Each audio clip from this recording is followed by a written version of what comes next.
Lintas Banwas Pekan kembali ke hadapan Anda. Tradisi membuat bubur Asyura pada 10 Muharram masih melekat erat sebagai bagian yang tidak terpisahkan dari kehidupan masyarakat Banjar. Bubur yang terbuat dari beraneka macam sayuran dan lauk ini merupakan bentuk ungkapan rasa syukur manusia atas keselamatan yang diberikan Allah Subhanahu wa Ta'ala.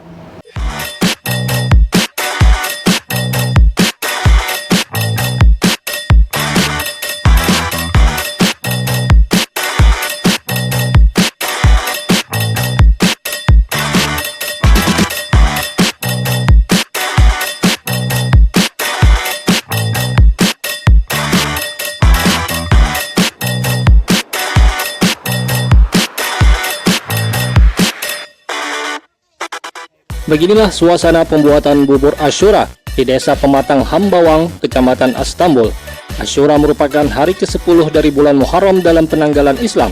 Sejarah panjang menyatakan bulan Muharram adalah bulan mulia, di mana awal Nabi Muhammad SAW berhijrah. Di bulan ini juga terjadi berbagai peristiwa dari para Rasul dan Nabi. Di samping tradisi memasak dan berbagi bubur Asyura sudah dilakukan masyarakat Banjar secara turun-temurun setahun sekali, masyarakat juga menggelar puasa Asyura di 10 Muharram ini. Ada beberapa versi yang menceritakan asal-usul bubur Asyura. Salah satunya berawal dari perjuangan Nabi Muhammad SAW saat Perang Badar. Dikisahkan jumlah prajurit muslim semakin banyak. Saat itu, ada seorang sahabat yang sedang memasak bubur, namun porsi bubur yang ia masak tak sebanding dengan jumlah prajurit. Akhirnya Rasulullah memerintahkan para sahabat mengumpulkan bahan makanan apa saja yang ada untuk dicampur ke bubur yang telah dimasak, agar porsinya semakin banyak dan cukup untuk makan pejuang Islam. 10 Muharram juga bertepatan dengan selamatnya Nabi Yunus dari perut ikan Nun dan selamatnya Nabi Ibrahim dari kobaran api.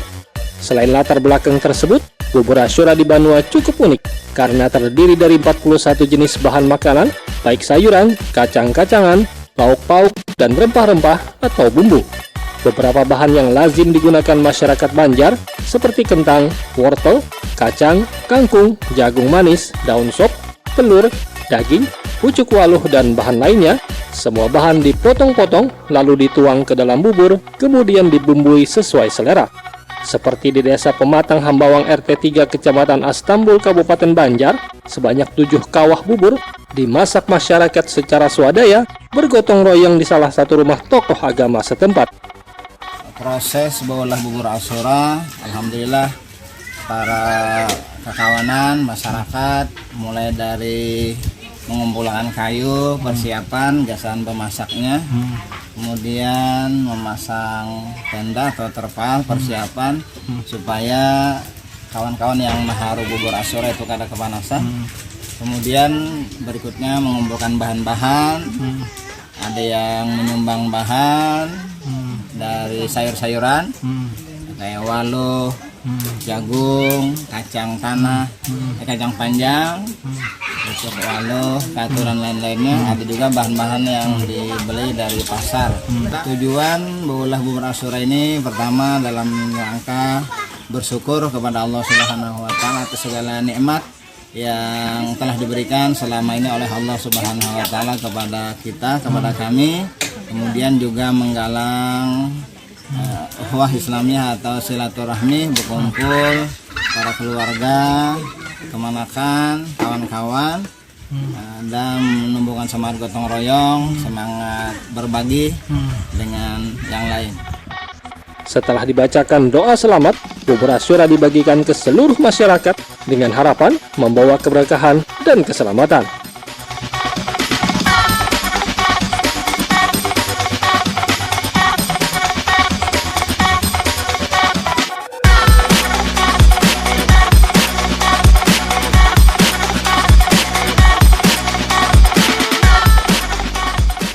Kedepannya, pembuatan bubur Asyura ini akan tetap dilestarikan dalam jumlah yang lebih besar lagi. Ahmad Ramadhani, Banjar TV. Pembuatan bubur Asyura pada 10 Muharram juga dilakukan Ikatan Alumni SMPN 10 Banjarmasin yang diharapkan bisa meningkatkan silaturahmi dan kebersamaan yang makin erat antar alumni.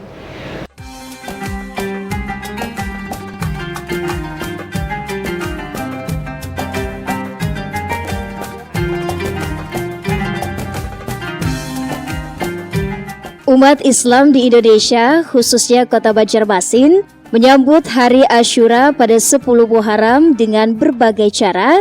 Salah satunya ialah membuat bubur Asyura yang sudah menjadi tradisi turun-temurun.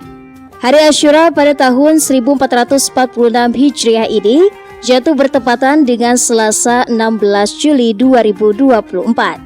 Ikatan Alumni SMPN 10 Banjarmasin dari berbagai angkatan tak ketinggalan untuk mengolah bubur yang hanya datang satu kali dalam setahun tersebut. Kali ini pembuatan kembali dilaksanakan di Jalan Jahari Saleh, Gang Asoka, RT 3, Kelurahan Surgi Mufti, Banjarmasin Utara. Sejak pukul 9 pagi, para ibu-ibu ini bergotong royong mengiris sayuran dengan 41 jenis bahan seperti kacang-kacangan, hingga aneka lauk di dalamnya seperti ayam dan daging sapi.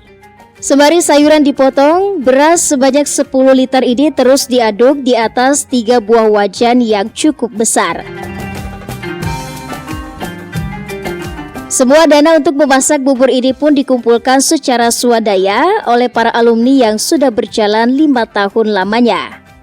Melalui kegiatan ini diharapkan bisa meningkatkan silaturahmi alumni yang lulus puluhan tahun silam untuk semakin mempererat kebersamaan. Terlebih akhir bulan ini akan digelar reuni akbar sehingga semakin memantapkan persiapan panitia.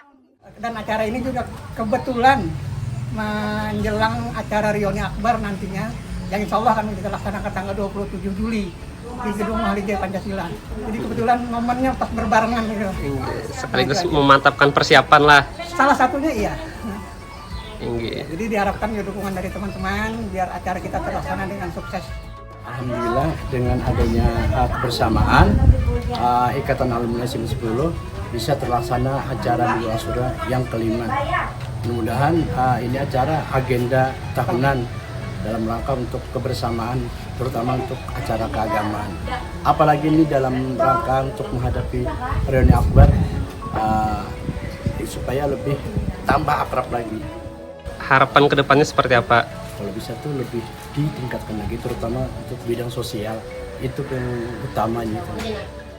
Alumni SMPN 10 Banjarmasin sendiri dikenal tak hanya berkumpul sekedar melepas senda gurau semata, tetapi banyak bidang di dalamnya. Salah satunya ialah bidang keagamaan yang menjadi koordinator pembuatan bubur Asyura ini yang diharapkan ke depan terus berlanjut.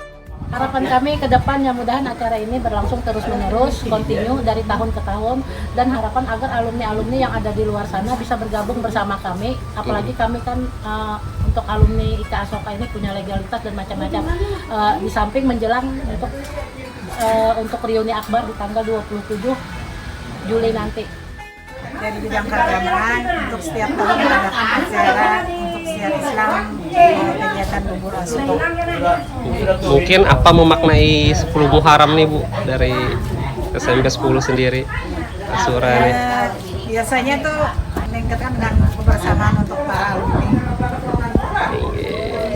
supaya lebih akrab silaturahminya. Selepas sholat zuhur, bubur yang sudah matang tersebut dinikmati bersama setelah sebelumnya dibacakan doa selamat.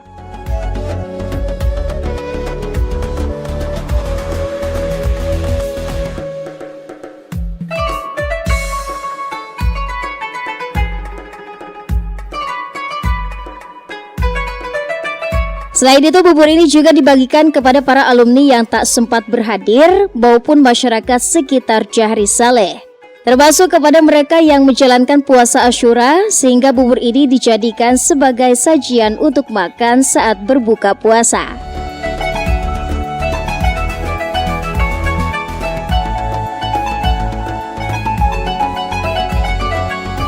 Eko Anggoro, Banjar TV. Rupanya suasana kota besar seperti Surabaya di Jawa Timur telah menjadi incaran para pemuda asal Banjar pada masa itu. Tujuannya tentu untuk mengadu nasib dan mencari nafkah agar memperoleh keberuntungan, daripada tetap hanya menjadi penunggu kampung tanpa memiliki keahlian ataupun keterampilan. Salah satu di antara orang Banua yang mencoba mengadu nasib ke Surabaya sekitar tahun 1960-an adalah Haji Yusran Ayushan. Ia berasal dari Alabio, Kabupaten Hulu Sungai Utara, yang ketika itu sudah berani hijrah ke kota pahlawan Surabaya. Adapun upaya mengadu nasib yang dirintisnya itu dengan berbekal keahlian menjahit atau sebagai penjahit. Dan bersamaan dengan usahanya itu, Haji Yusran Ayuskan kemudian mendapatkan istri di Surabaya bernama Hajah Murni yang kebetulan juga berasal dari Alabio. Diketahui dalam perjuangan hidup yang panjang, suami istri ini akhirnya sukses membangun usaha konveksi, bergerak khusus menyediakan seragam sekolah, kantor, maupun lainnya dengan modal menyediakan bahan baku dan berikut segala kelengkapannya. Di samping itu, dari produk yang dihasilkannya, mereka sepakat memilih nama Teladan, sebuah nama yang mudah diingat dan menjanjikan harapan besar. Pilihan nama itu sangat beralasan karena dalam visinya menyebutkan senantiasa mendampingi anak bangsa menggapai pendidikan untuk kehidupan yang lebih baik. Usaha itu pun terus berjalan dengan satu pesan kalimat yang masih diingat istrinya, yaitu ucapan berbahasa daerah, "Bibisa situ haja maulah bahan baku nang sakira cocok lawan layak." Di kota Surabaya, Haji Yusran Ayuskan dikenal sebagai pengusaha sukses di bidangnya, sehingga tak heran bila ia selalu mensupport kegiatan Kerukunan Keluarga Kalimantan atau K3 ketika itu, jauh sebelum hadirnya komunitas Kerukunan Bubuhan Banjar atau KBB Jawa Timur di Surabaya. Terlebih lagi dalam organisasi yang bernama Kalam, singkatan dari keluarga Alabio Amuntai, dengan ketokohannya, beliau pun dipercaya sebagai penasehat. Sejarah teladan orang Banua yang memulai karirnya dari sebuah toko di Pasar Turi Surabaya itu kini terus berjalan. Sepeninggal H. Yusran Ayuskan, kini usaha itu diteruskan istri dan anak-anaknya berpusat di Jalan Tuban Raya nomor 6-8 kota Surabaya. Pasang surut usaha tentu banyak dialami, namun diyakininya kemajuan dapat dicapai dengan memegang satu prinsip, mengutamakan kualitas bahan dan teknik pengerjaan. Dari Surabaya, Meksi Bamayi melaporkan untuk Banjar TV.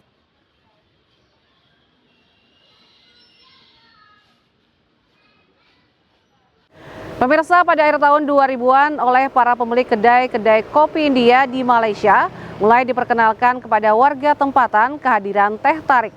Kini jenis minuman itu sudah menyebar ke seantero negeri bahkan juga Indonesia. Konon menurut sejarahnya, teh tarik pertama kali dikenal di negeri jiran Malaysia pada akhir tahun 2000-an. Awalnya diperkenalkan oleh para pemilik kedai-kedai kopi India di Malaysia. Minuman ini pada masa itu ternyata menjadi pilihan minuman menyegarkan bagi para pekerja atau pengunjung setempat. Apalagi biasa disuguhkannya untuk diminum dalam kondisi panas. Ada yang beranggapan teh tarik yang memiliki campuran tertentu bermanfaat untuk menurunkan kolesterol jahat LDL dan meningkatkan kadar kolesterol baik atau HDL. Selain itu meningkatkan fungsi pembuluh darah dan mengurangi peradangan. Di Kampung Matanggerdu, Bagan Serai, negeri Perak, Malaysia, dikenal restoran Mus Ali yang kesehariannya melayani permintaan minuman teh tarik. Lalu bagaimana cara pembuatannya? Mari kita ikuti berikut ini.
Dari Perak, Malaysia, Haji Jamaluddin untuk Banjar TV. Boleh jadi juga terjadi di benua Banjar, satu jenis kuliner dengan memiliki 3 nama yang berbeda sesuai dengan penyebutannya di daerah masing-masing.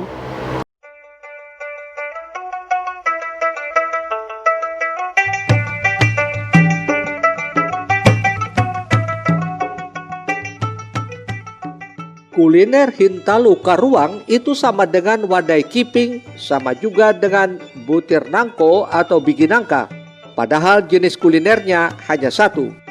Perbedaan sebutan nama kuliner itu terjadi bisa diketahui dari daerah mana yang menyebutkannya. Seperti di Banua Banjar, orang menyebut kuliner itu Hintalu Karuang. Di negeri Perak, Malaysia, umumnya warga setempat menamakannya wadai kiping. Sedangkan di negeri Kelantan, Malaysia, untuk kuliner yang sama orang menyebutnya dengan nama butir nangko atau dalam bahasa Banjar berarti bigi nangka. Kakak kita nih, lagu mana buat butir nangka nih? Resipinya apa? Tepung. Tepung pulut lagi. Santan. Okey, tepung pulut santan. Gulanya gula apa? Gula niseh. Gula putih, ada gula niseh yang warna coklat. Niseh orang Banjar Jembat manisan. Nisan itu gula gabung. Jadi maknanya pemakanan orang kita di Banjar, orang kita di Kelantan ini ada yang sama. Nah, ada yang sama. Ini istilahnya inilah, cuma di sini menyambatnya tadi itu butir nangko, itu butir nangka, biji nangka. Nah, mudahnya itu biji nangka. Jadi ini istilah buah naga. Jadi inilah masyarakat kita di Kelantan bersama keluarga ini sedang menikmati. Begitulah satu jenis kuliner asal Banua ini menyebar luas ke berbagai negeri hingga memiliki nama yang berbeda-beda, padahal di negeri nenek moyangnya sendiri menamakannya dengan kuliner Hintalu Karuang. Haji Jamaluddin melaporkan untuk Banjar TV.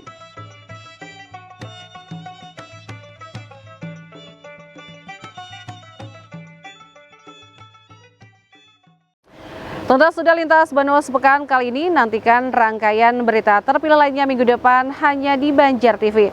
Akhir kata saya Murtasia dan yang bertugas hari ini undur diri dari hadapan Anda. Selamat menikmati hari libur Anda. Wassalamualaikum warahmatullahi wabarakatuh.